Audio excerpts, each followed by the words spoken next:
finally home. Let's play some music.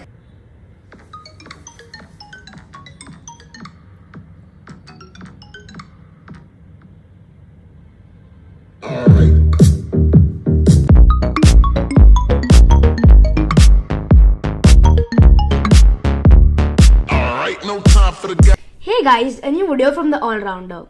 The HomePod was considered a great smart speaker when it was launched. But since Apple has released the new colors and introduced new features, they have definitely taken it to the next level. Also, being the first YouTuber in India to review it gives me a lot of pride. So without any further ado, I am Praveen and you're watching the All-Rounder, so let's get started. Audio Jungle.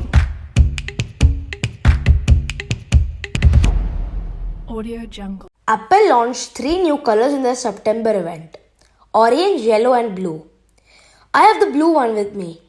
Apple always really has plain white boxes for their products, though it's definitely not the same with the colorful HomePods. The box is amazing. The color of it, the way they have given that sort of sound wave effect to the mini text.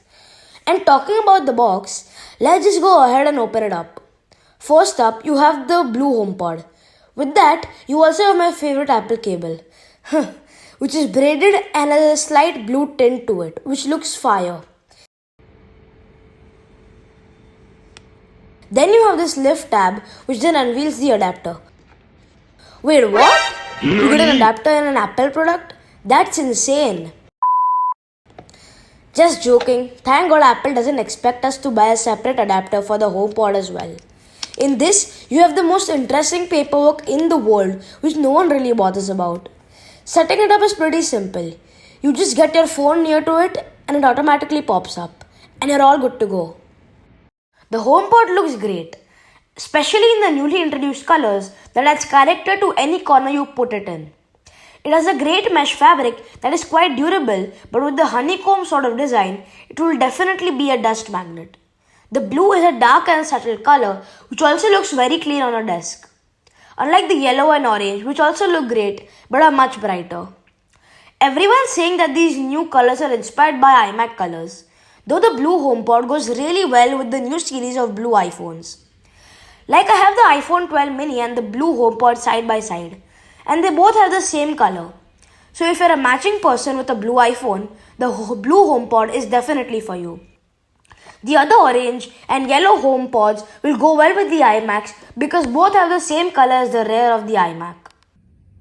Enough of skin talk. Now let's go deeper inside the skin and check out the features the HomePod has. It has a good quality screen that has really cool animations. Talking about the screen, it's got volume up and down buttons at the top, which are blue.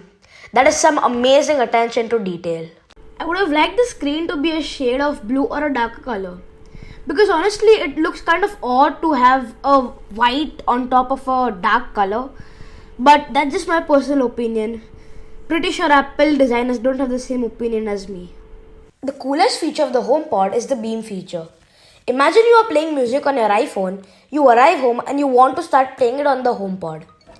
You don't necessarily need to ask Siri for it. You can just place your phone right on top of the HomePod and it will start playing the music from where you left off. It's also vice versa. Imagine you are leaving home and you want to continue your music from where you left off. Again, tap the phone on the HomePod and it will beam the music back to your phone. Apple has also introduced this new feature called intercom. So I'm actually going to show you how intercom works in real life. So I have my iPhone right here and the HomePod right next to it. And it's not necessary for them to be next to each other. Now for example, the HomePod is in the bedroom and I'm in the living room. And if someone is sitting in the bedroom, I can actually intercom to the HomePod and they will be able to hear my voice. Let me show you how. So let me unlock my iPhone. I already have the Home app open, and then you see this sound wave sign. You click that. How is it going? All okay? I click done.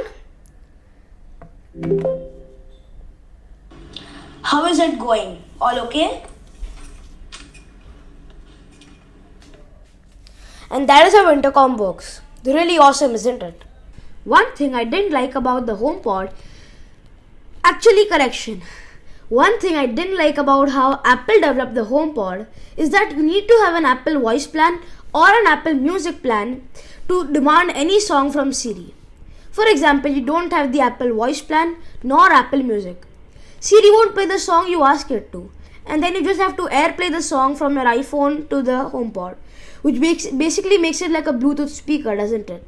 I feel that Apple are definitely aiming to also get a good amount of income from Apple Voice Plan and Apple Music rather than just the sales of the HomePod Mini. Typical Apple. Now let's talk about what really matters the most, the sound. It's good. It's really good in fact. I saw this video on YouTube which compared the Google Home Mini, the Amazon Echo Dot and the HomePod Mini. I'll link it down in the description just in case you are interested in it. In that, the HomePod Mini had the best sound quality of all. The Google Home Mini, it wasn't that good.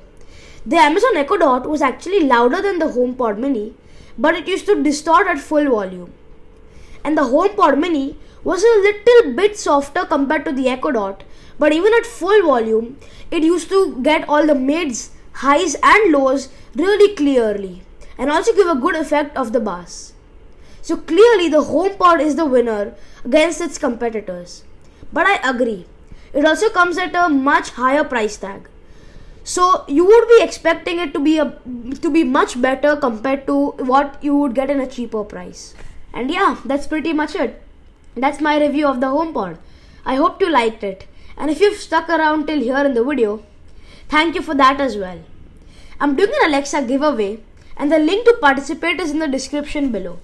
Go and participate and I'll be announcing the winner at 500 subscribers. Please subscribe to my channel and hit the bell icon for more interesting videos. Bye bye.